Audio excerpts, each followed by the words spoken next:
इंसानी अस्तित्व और सभ्यता के विकास में नदियों का योगदान सबसे ज़्यादा रहा है।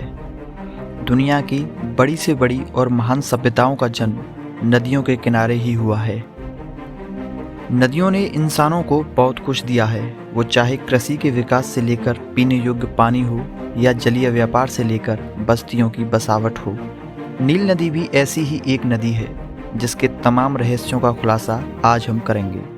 हेलो दोस्तों, स्वागत है सभी का आज की चर्चा पर और आप देख रहे हैं गैलेक्सी टीवी इंडिया।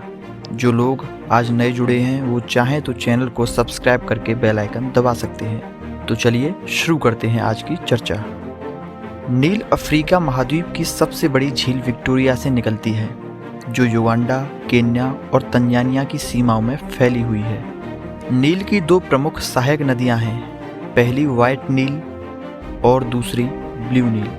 विक्टोरिया झील से व्हाइट नील निकलती है और इथोपिया की ताना झील से ब्लू नील निकलती है और यह दोनों सूडान की राजधानी खार्तूम में जाकर मिल जाती हैं। नील अफ्रीका के 11 देशों को पार करती हुई उत्तर दिशा की ओर बढ़ती है और भूमध्य सागर में विलीन हो जाती है। विक्टोरिया झील से चलकर भूमध्य सागर तक इसकी लंबाई 6,650 किलोमीटर है, जो इसे दुनिया की सबसे लंबी नदी बनाती है। लेकिन याद रहे, वर्षा ऋतु के मौसम में अमेज़न नदी लंबाई के मामले में नील नदी को पछाड़ देती है। अमेज़न नदी के रहस्यों को जानने के लिए डिस्क्रिप्शन में वीडियो है जिसे आप देख सकते हैं। ग्रेट सहारा मरुस्थल के पूर्वी भाग को पार करते हुए नील नदी 160 किलोमीटर लंबा और 240 किलोमीटर चौड़ा विशाल डेल्टा बनाती है। ये नदी 16 किलोमीटर से ज़्यादा चौड़ी नहीं है और कहीं कहीं पर तो इसकी चौड़ाई 200 मीटर रह जाती है। Tanzania, Uganda, Congo, Rwanda, Sudan और मिस्र जैसे प्रमुख देशों से होकर नील अपना रास्ता बनाती है। यूएसए की टेक्सास यूनिवर्सिटी के शोधकर्ताओं द्वारा नील नदी को 3 करोड़ साल पुरानी बताया गया है। ये केवल नदी नहीं है, ये जीवनदायिनी है मिस्र के लोगों के लिए। इसलिए मिस्र को नील नदी का उपहार कहा जाता है। नील नदी में कई प्रकार की मछली हैं जो विश्व में केवल इसी नदी में पाई जाती हैं। इसके साथ कछुए और दुनिया के सबसे बड़े क्रोकोडाइल नील नदी में अपना घर बनाए हुए हैं। 5000 साल पहले मिस्र के लोग पूर्ण रूप से नील नदी पर निर्भर थे। प्राचीन मिस्र में गीज़ा के महान पिरामिडों के निर्माण में नील नदी की महत्वपूर्ण भूमिका है।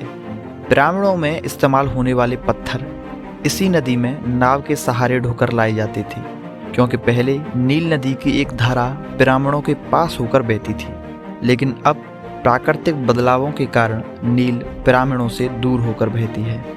इसके साथ ही संसार की प्राचीन सभ्यताओं में से एक मिस्र की सभ्यता नील नदी के किनारे विकसित हुई।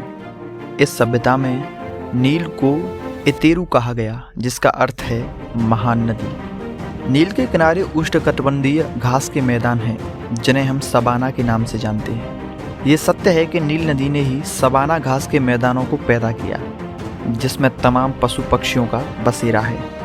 नील नदी में अक्सर बाढ़ आती है, जिससे बचने के लिए सन 1960 से 70 के बीच इस पर असवान बांध बनाया गया, जो मिस्र में स्थित है। आपको बता दें कि नील नदी के किनारे एक ऐतिहासिक युद्ध हुआ जो ब्रिटिश रॉयल नेवी और नेपोलियन बोनापार्ट के बीच हुआ था। नेपोलियन ने सन 1798 में मिस्र को जीतने का प्रयास किया, लेकिन अंग्रेजी सेना ने नेपोलियन को हरा दिया। हैरानी की बात यह है कि प्राचीन मिस्र के लोगों ने अपना कैलेंडर नील नदी के हिसाब से बनाया था। उन्होंने कैलेंडर को 3 भागों में बांटा। पहला भाग नील नदी में आई बाढ़ के समय तक रहता था और दूसरा भाग नील के किनारे फसलों के उगने पर चालू होता था तथा तीसरा हिस्सा फसल कटाई के समय का था।